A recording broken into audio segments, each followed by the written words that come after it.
Tara, at tayo nang magluto ng ating bangus na pinirito. Ano ba yung ating gagawin sa ating piniritong bangus? Di ba, syempre, hindi tayo kontento na pritong bangus lang ang ating uulamin. Kaya pagka-prito nga nito, ano ba yan? Paulit-ulit na prito, di ba? Hinango ko na nga. And then, syempre, nagisa na nga tayo ng bawang at sibuyas, di ba? Okay lang din kahit wala namang sibuyas o bawang di ba? Kaya naman po, ayan, pagkagisa natin ng bawang at sibuyas, naglagay na rin tayo ng toyo, and then syempre, sundan na rin natin ito ng oyster sauce. O meron na ba kayo na kung ano yung ating lulutuin ngayon para sa ating pritong bangus?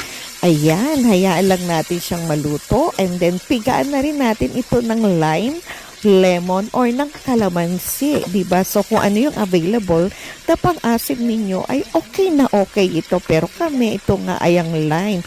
Kaya nga lang, meron naman kaming pampiga, pero syempre, inano rin namin pagpiga sa kamay para kahit pa paano ma-exercise naman, diba? Kaya, ayan na.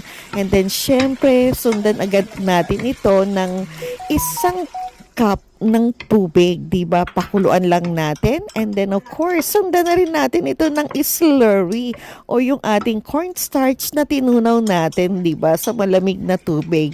Halo-halo lang natin hanggang kumulo ito at medyo lumapot-lapot yung ating sauce para sa gagamitin natin dito sa pritong bangos, di ba? And then depende na rin sa inyo kung gusto nyong lagyan ng sili, at naglagay na nga kami ng sili, and then yung ating asukal, pwedeng white or brown sugar. So kung ano yung available ninyo ay swak na swak, diba?